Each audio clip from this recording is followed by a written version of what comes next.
नमस्ते दोस्तों, आप सभी को इस प्यारी प्यारी सुबह का प्यारा ओम। दोस्तों, आज के इस वीडियो में मैं आपको 2 प्राणायाम के बारे में बताने जा रही हूँ। हो सकता है ये वीडियो थोड़ा सा लंबा हो जाए, लेकिन आप उसको एंड तक ज़रूर देखिएगा, क्योंकि दोनों प्राणायाम के बारे में आपको बहुत ही महत्वपूर्ण जानकारी दी जाएगी। आज मैं आपको कपालभाति प्राणायाम और बाह्य प्राणायाम के बारे में विस्तृत माहिती देने वाली हूँ। कपालभाति प्राणायाम मैं आपको उसके बारे में कुछ बताऊँ उससे पहले भस्त्रिका और कपालभाति ये दोनों प्राणायाम के बीच का जो भेद है उसके बारे में मैं बताना चाहूँगी, क्योंकि दोस्तों कई लोगों को भस्त्रिका और कपालभाति ये दोनों प्राणायाम में थोड़ा कन्फ्यूजन होता है। कुछ लोग मानते हैं कि ये दोनों प्राणायाम सिमिलर है, लेकिन ऐसा नहीं है। भस्त्रिका प्राणायाम में हम फोर्सफुली 3 से 5 सेकेंड में सांस को अंदर भरते हैं और उसको बिना रोके फोर्सफुली सेम समय की अवधि में, मतलब 3 से 5 सेकेंड की अवधि में ही हम उसको फोर्सफुली बाहर निकालते हैं। जब हम सांस को अंदर भरते हैं फोर्सफुली, तब हमारे फेफड़ों के नीचे एक डायाफ्राम है। तो ये डायाफ्राम जो है वो सांस को अंदर भरने से जब हमारे फेफड़े फूलते हैं तब ये डायाफ्राम नीचे की तरफ आता है, और जब हम फोर्सफुली सांस को बाहर निकालते हैं तो हमारे फेफड़े सिकुड़ते हैं, इसलिए ये डायाफ्राम जो है वो फिर से अंदर चला जाता है। तो कपालभाति प्राणायाम जो है उसमें पेट की गति महत्वपूर्ण है, लेकिन भस्त्रिका प्राणायाम में ये जो हमारा डायाफ्राम है उसकी गति महत्वपूर्ण है। इसीलिए जो डायाफ्रैग्मेटिक डीप ब्रीथिंग है उसी को हम भस्त्रिका प्राणायाम बोलते हैं। तो भस्त्रिका प्राणायाम में फोर्सफुली सांस को अंदर भरना है, फोर्सफुली बाहर निकालना है। इसकी वजह से जो यहाँ हमारा जो डायाफ्राम है उसकी गति जो है वो महत्वपूर्ण हो जाती है, हमारे छाती की जो गति है वो महत्वपूर्ण हो जाती है। इसमें पेट पे बिल्कुल दबाव नहीं पड़ता है, सिर्फ अपने डायाफ्राम पे ही दबाव आता है। इसलिए फिर से एक बार दोस्तों, भस्त्रिका प्राणायाम को हम डायाफ्रैग्मेटिक डीप ब्रीथिंग भी बोलते हैं। तो एक बार मैं आपको सिर्फ भस्त्रिका प्राणायाम 3 काउंट में मैं करके दिखा देती हूँ, उसके बाद हम जो है वो कपालभाति प्राणायाम के बारे में जानेंगे। भस्त्रिका प्राणायाम में पिछले वीडियो में मैंने जैसे बताया था वैसे दोनों हाथों की मुट्ठियों को बंद करके अंगूठा बाहर की साइड और कंधों को बिल्कुल ढीला छोड़ देना है, और हाथ की जो कोनियाँ है उसको शरीर से लगा के रखना है, और 1-2 नॉर्मल सांस लेने के बाद फोर्सफुली ब्रीथ इन करना है। और जब हम ब्रीथ इन करते हैं तब दोनों हाथों को ऊपर उठाना है और मुट्ठियों को खोल देना है, और जब हम ब्रीथ आउट करते हैं तब फिर से दोनों हाथों को नीचे लाके मुट्ठियों को बंद करना है। तो देखो कैसे करते हैं हम भस्त्रिका प्राणायाम।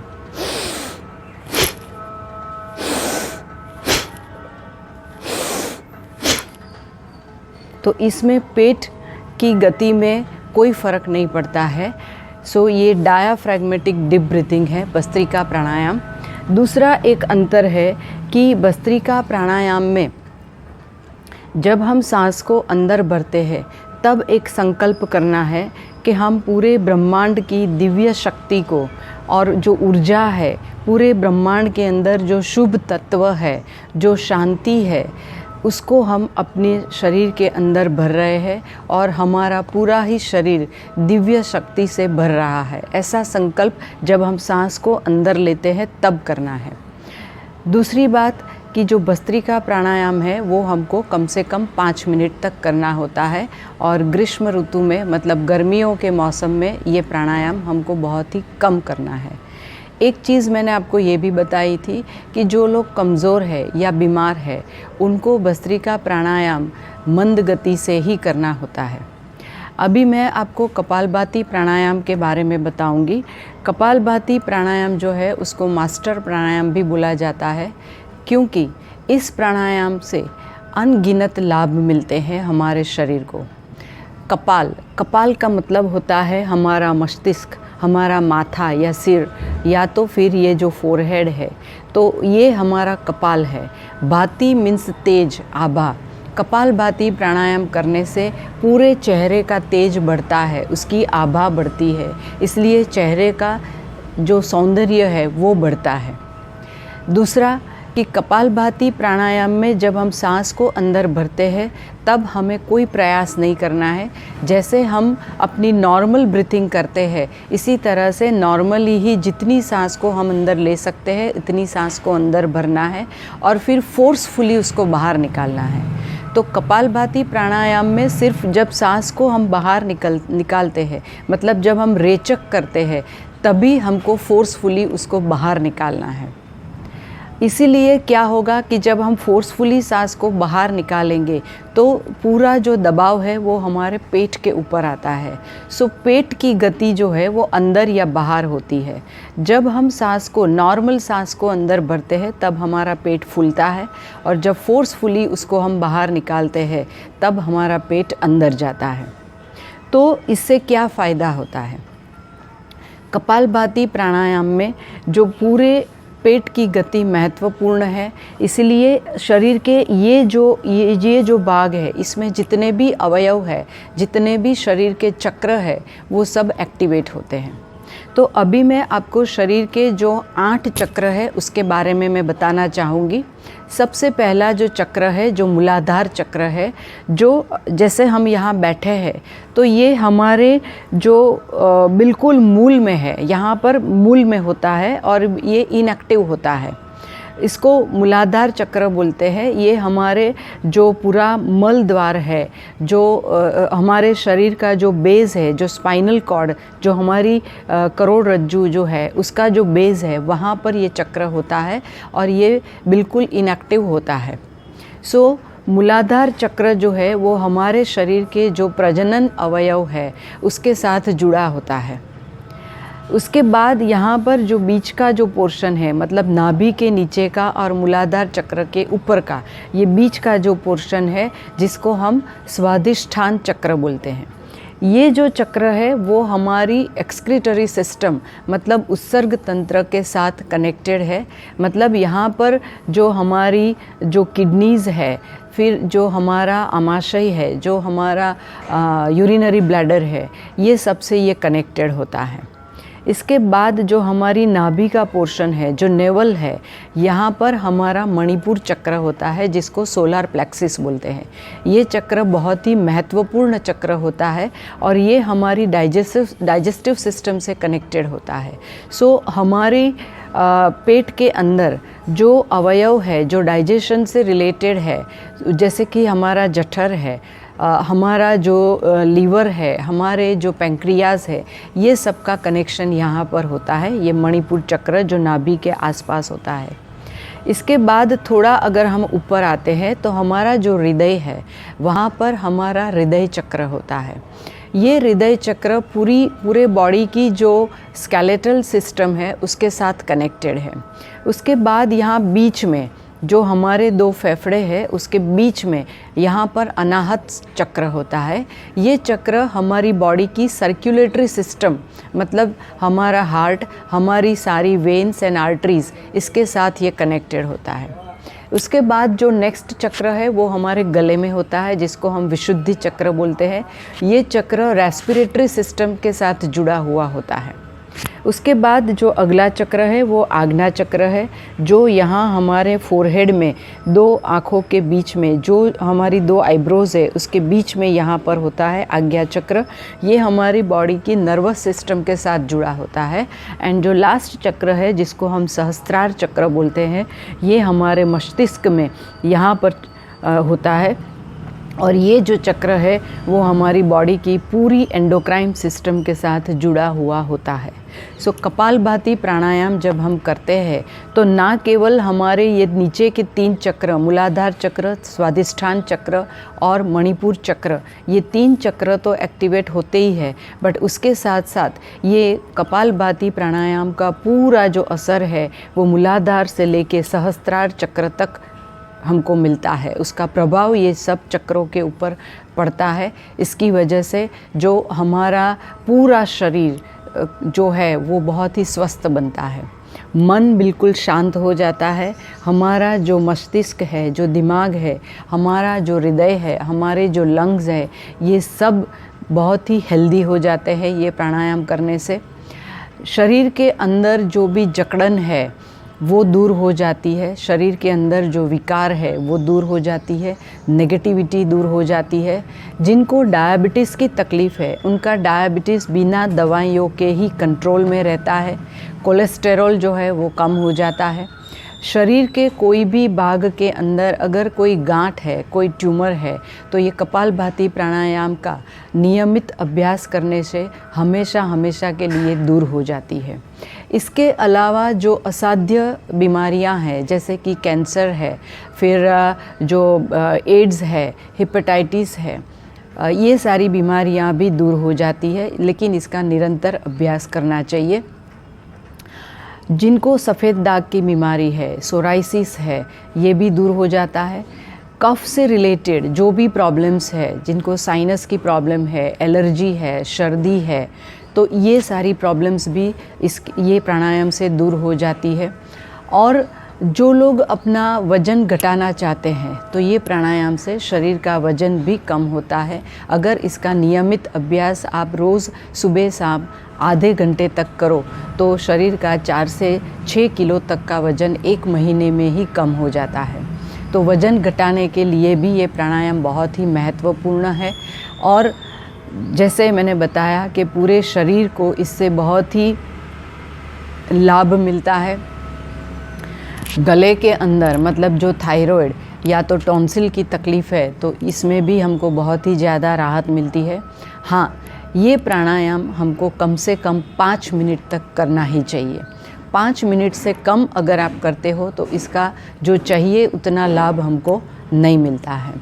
कुछ लोगों को मतलब जो पेट से रिलेटेड तकलीफ़ है, जैसे एसिडिटी की प्रॉब्लम है या गैस की प्रॉब्लम है या तो कॉन्स्टिपेशन है, कब्ज़ है, तो ऐसे जो व्यक्ति है वो अगर रोज़ 5 मिनट तक कपालभाति प्राणायाम का निरंतर अभ्यास करे तो ये कब्ज़ की बीमारी भी इससे दूर हो जाती है।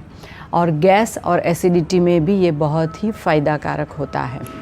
कपालभाति प्राणायाम करने के लिए हम सिद्धासन या सुखासन में बैठ सकते हैं, और पद्मासन में जो लोग बैठ सकते हैं वो पद्मासन में भी बैठ के कर सकते हैं। लेकिन आसन ऐसा होना चाहिए जिसमें आप लंबे समय तक सुखपूर्वक बैठ सको। हाथों की जो मुद्रा है तो ये प्राणायाम में 3 मुद्रा हम ले सकते हैं। एक जो पहली मुद्रा जिसके बारे में हमको पता है, इसको ज्ञान मुद्रा या तो ध्यान मुद्रा बोलते हैं। जो हमारी पहली फिंगर जो है उसको अंगूठे के साथ हम ऐसे टच करके रखते हैं और हाथों को ऐसे पैरों के ऊपर, घुटनों के ऊपर टिका देते हैं, तो ये ज्ञान मुद्रा या तो ध्यान मुद्रा हुई। इसमें आप कर सकते हैं।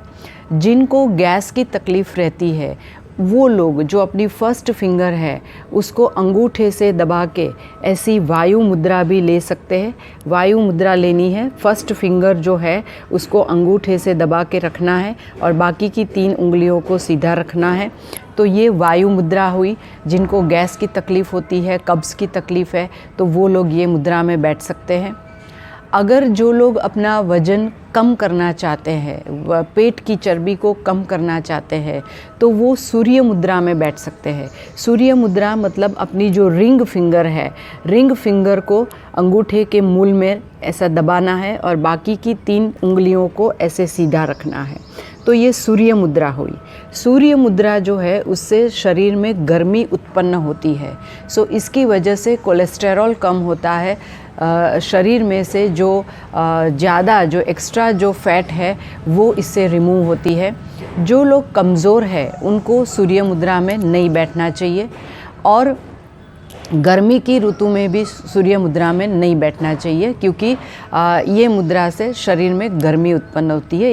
ये मुद्रा का नाम ही सूर्य मुद्रा है। क्लियर? ओके। सो 3 में से कोई भी मुद्रा में आप बैठ के ये प्राणायाम का अभ्यास कर सकते हो।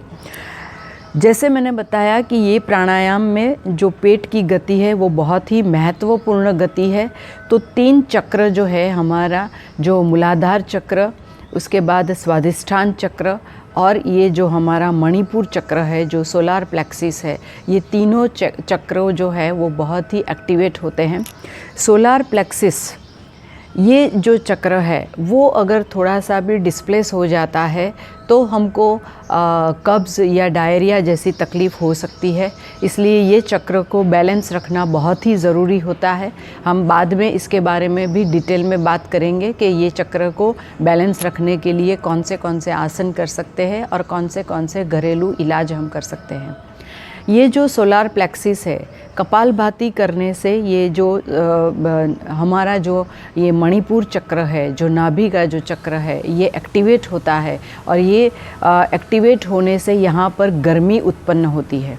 इसीलिए जो ब्रह्मांड के अंदर जो कॉस्मिक एनर्जी है उसका एब्जॉर्प्शन बहुत ही इजीली होता है और कॉस्मिक एनर्जी हमारे शरीर के अंदर बहुत ही आसानी से प्रवेश कर सकती है। कपालभाति प्राणायाम करते वक्त जब हम सांस को छोड़ते हैं, मतलब जब हम रेचक करते हैं, तब हमको संकल्प करना है। क्या संकल्प करना है? तो हमारे शरीर के अंदर जितने भी रोग हैं, जितनी भी तकलीफ़ें हैं, वो सब हमारे शरीर से बाहर निकल रही है और वो सब नष्ट हो रहे हैं।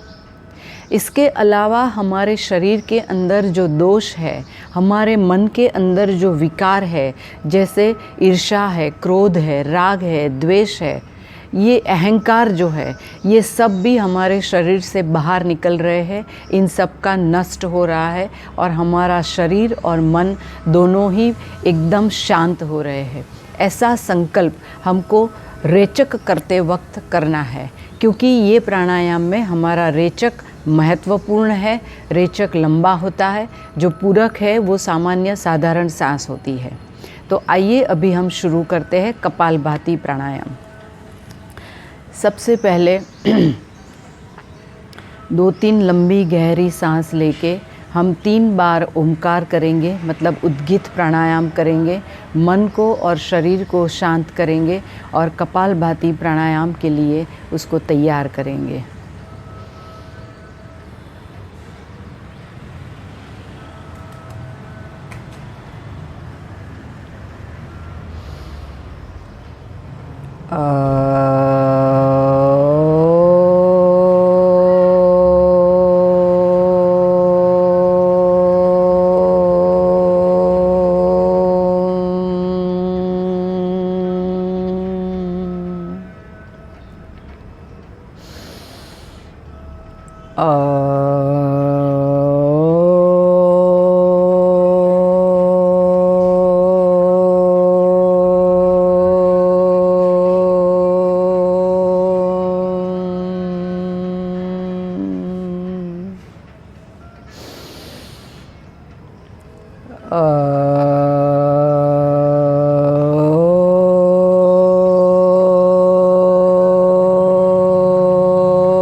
कपालभाति प्राणायाम करते वक्त दोस्तों, मैंने जैसे बताया, आप 3 मुद्राएं, वायु मुद्रा, ध्यान या ज्ञान मुद्रा या सूर्य मुद्रा, ये तीनों में से कोई भी मुद्रा ले सकते हैं।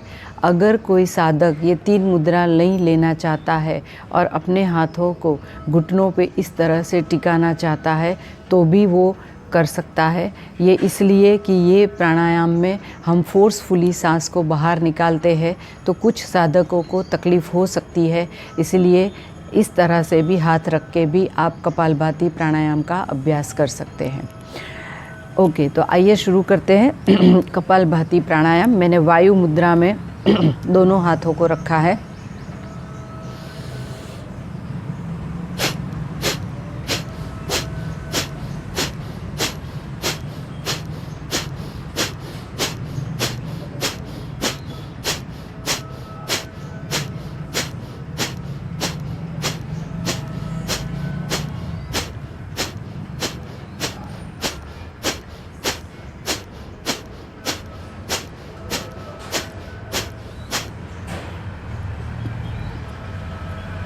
आप अपने पेट की गति का अवलोकन या उसका अनुभव करना चाहते हो, तब आप अपने दाएं हाथ की हथेली को नाभि के ऊपर रख के और दूसरा हाथ जो अपना है वो ज्ञान मुद्रा या वायु मुद्रा में रख के इस प्राणायाम का अभ्यास कर सकते हो और आपकी पेट की गति का अवलोकन कर सकते हो।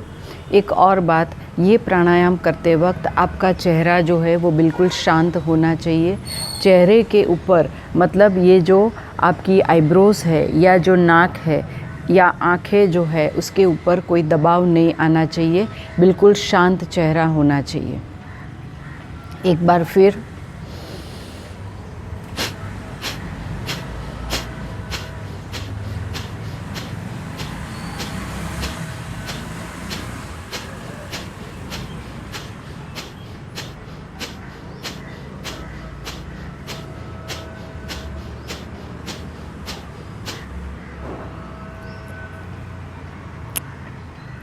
शुरू में ये प्राणायाम से आपको थकान महसूस हो सकती है। जो कमज़ोर व्यक्ति है या जिनको असाध्य बीमारी है वो लोग 2-3 मिनट में ही थक जा सकते हैं। तो थोड़ी देर मतलब 2-3 सांस आपको नॉर्मल ब्रीथिंग करके, डीप ब्रीथिंग करके विश्राम करना है। उसके बाद फिर से कपालभाति का अभ्यास करना है। ये अभ्यास हर व्यक्ति को कम से कम 5 मिनट तक करना है। आप जब एक बार कपालभाति का अभ्यास करते हैं तो वो 1 सेकंड में होता है। 1 सेकंड में एक बार, ऐसा आप 1 मिनट में 60 टाइम्स इसका अभ्यास कर सकते हैं। अगर आप 5 मिनट तक इसका अभ्यास करते हो तो आप 300 टाइम्स 300 बार कपालभाति प्राणायाम कर सकते हो। जो स्वस्थ व्यक्ति है या तो जो बहुत ही बीमार है, जो असाध्य रोग से पीड़ित है, ऐसी व्यक्तियों को कम से कम 15 मिनट या आधा घंटा अपनी क्षमता के अनुसार सुबह और शाम 2 बार कपालभाति प्राणायाम का अभ्यास अवश्य करना चाहिए। 5-5 मिनट के 3 काउंट मतलब 15 मिनट या तो फिर आधा घंटा। थोड़े अगर आप रोज़ इसका अभ्यास करते हो तो थोड़ा करके आप आधे घंटे तक इसको कर सकते हो और बहुत ही आराम से कर सकते हो। तो आधे घंटे तक सुबह और शाम को कपालभाति का अभ्यास करना है। ये आप मंद गति से मतलब 1 सेकंड में एक बार इस तरह से भी कर सकते हो, थोड़ा मध्यम गति में भी कर सकते हो। जैसे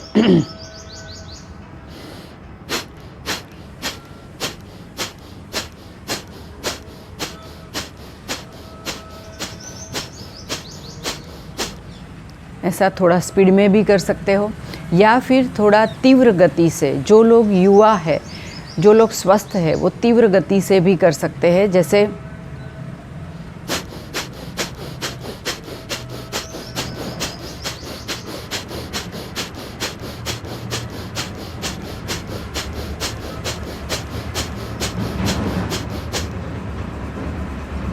ये प्राणायाम कौन नहीं कर सकता है?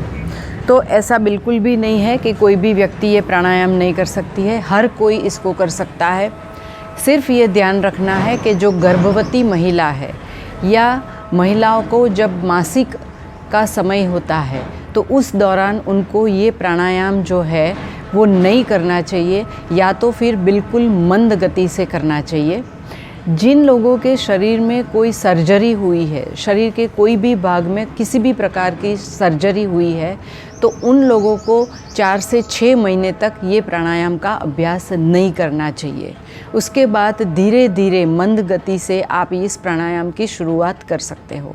लेकिन दोस्तों, जो पेट की जो तकलीफ़ें हैं, जो पेट के आसन से जो नहीं ठीक हो सकती है, वो इस प्राणायाम से हो सकती है। इसलिए अगर आप कुछ भी ना करो लेकिन ये कपालभाति प्राणायाम का अभ्यास कम से कम 5 मिनट तक या 15 मिनट तक या आधे घंटे तक अगर आप रोज़ करते हो तो इससे आपको बहुत ही सारे अनगिनत लाभ मिलते हैं। अभी मैं आपको बाह्य प्राणायाम के बारे में थोड़ा बताऊंगी।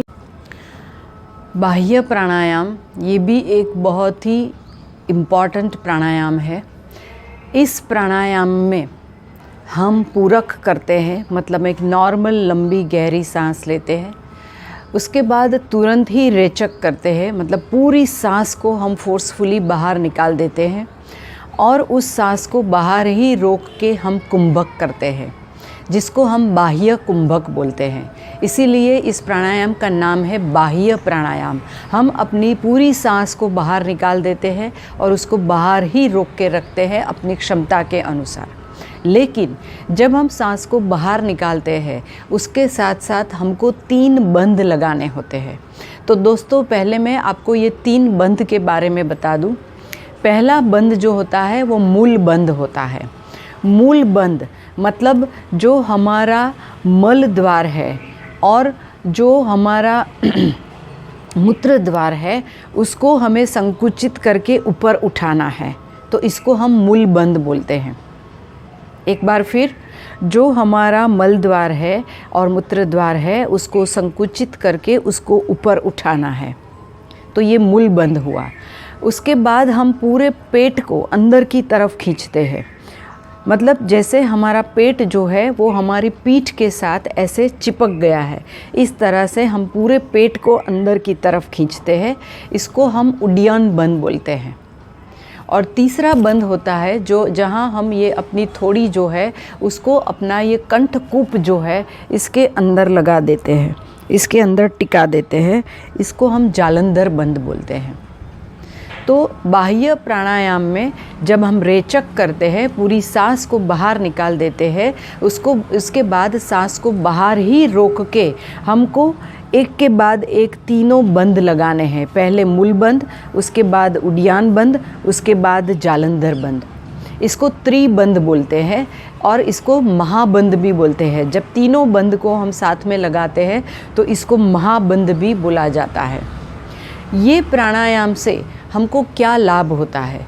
तो जब हम जालंधर बंद लगाते हैं इस तरह से, तो ये जो हमारी जो लेफ़्ट नॉस्ट्रिल है जिसको हम ईडा नाड़ी या तो चंद्र नाड़ी बोलते हैं, और जो हमारी राइट नॉस्ट्रिल है जिसको हम पिंगला नाड़ी या तो फिर हम इसको सूर्य नाड़ी बोलते हैं। दोस्तों, हम जब पूरा दिन जब हम काम करते हैं या सोते हैं, कुछ भी करते हैं, तब ये दोनों में से कोई एक नाड़ी हमारी खुली होती है, पूरी तरह से खुली होती है, और दूसरी नाड़ी जो है वो थोड़ी सी बंद होती है। इसलिए आपने कभी अनुभव किया होगा कि जब हम सांस लेते हैं तो एक नाड़ी से, एक नोस्ट्रिल से हम बहुत ही आराम से सांस ले सकते हैं, दूसरी से लेने में हमको तकलीफ़ होती है। अगर आपको चेक करना है तो आप दिन में कभी भी जब आप फ्री होते हो तो आप एक अंगूठा एक नाड़ी बंद करके आप चेक कर सकते हो कि कहाँ से, कौन सी नासिका से आप आसानी से सांस ले सकते हो, श्वास प्रश्वास कर सकते हो। तो जैसे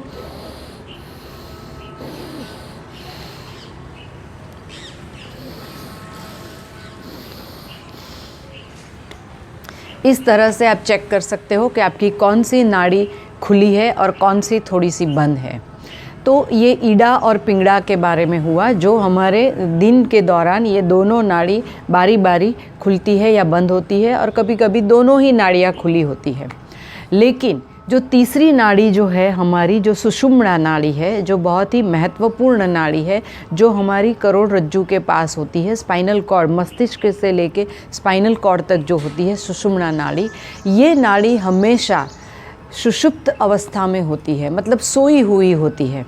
तो जब हम जालंधर बंद करते हैं और सांस को हमने बाहर रोक के रखा है, तब हमारी ईडा और पिंगड़ा ये दोनों नाड़ियाँ बंद हो जाती है और सुषुम्ना नाड़ी में हमारे प्राण का प्रवेश होता है। सुषुम्ना नाड़ी में जब प्राण का प्रवेश होता है तो ये नाड़ी हमारी एक्टिवेट होती है। तो बाह्य प्राणायाम जो है वो हमारा कंसंट्रेशन, हमारा ध्यान बढ़ाने के लिए, हमारे मन को शांत करने के लिए बहुत ही महत्वपूर्ण है। जो लोग कुंडलिनी जागरण का अभ्यास करना चाहते हैं उनके लिए भी ये सुषुम्ना नाड़ी का जागना बहुत इम्पॉर्टेंट होता है। तो कुंडलिनी जागरण के लिए भी बाह्य प्राणायाम बहुत ही काम में आता है। इसके अलावा जो मतलब हमारी जो जिनको प्रोस्टेट की तकलीफ़ है, जिनको पाइल्स की बीमारी है, जिनको फिशर की तकलीफ़ है, तो ऐसे व्यक्तियों के लिए बाह्य प्राणायाम बहुत ही लाभदायी है, क्योंकि जब इसमें हम मूल बंध लगाते हैं, जब शरीर को ऊपर की तरफ अंदर से पूरे अवयवों को ऊपर की तरफ खींचते हैं, तो हमारा जो मल द्वार है वो भी ऊपर की तरफ उठता है।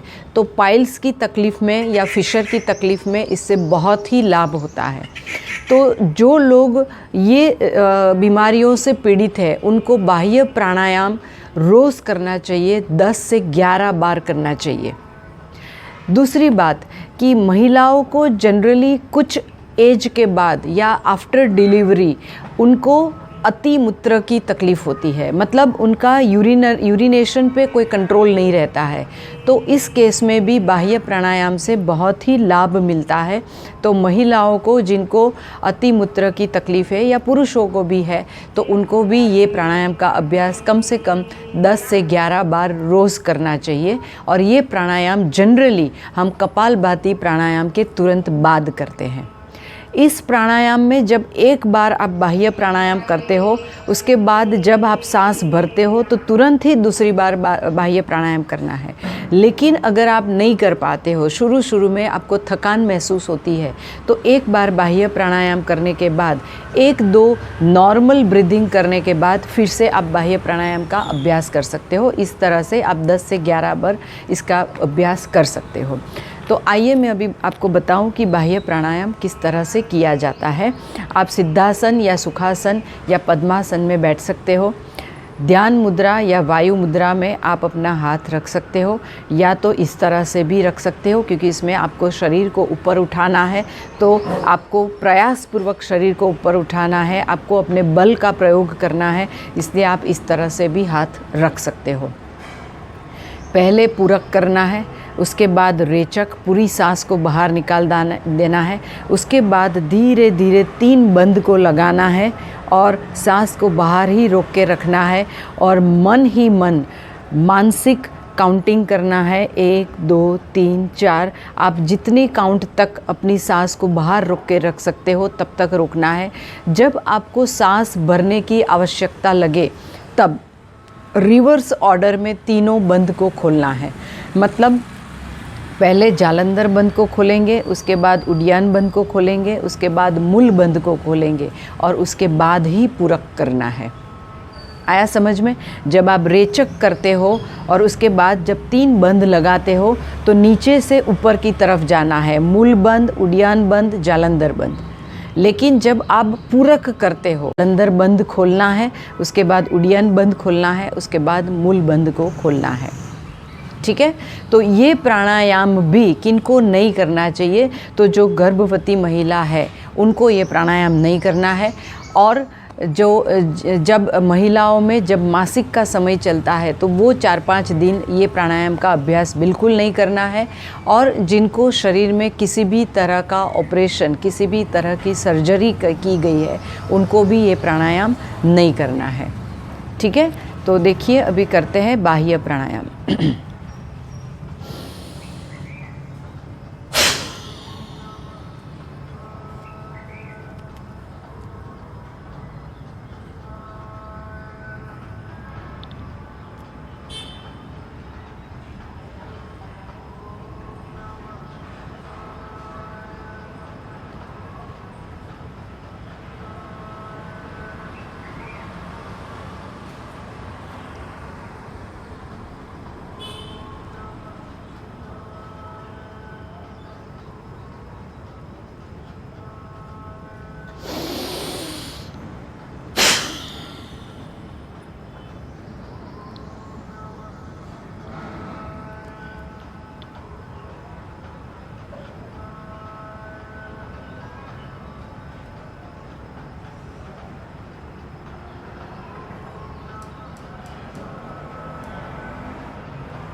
ये प्राणायाम करने से हमारे जो पेट के अंदर के जितने भी अवयव है, अगर वो डिस्प्लेस हो गए हैं तो वो अपनी जगह पर फिर से वापस आ सकते हैं।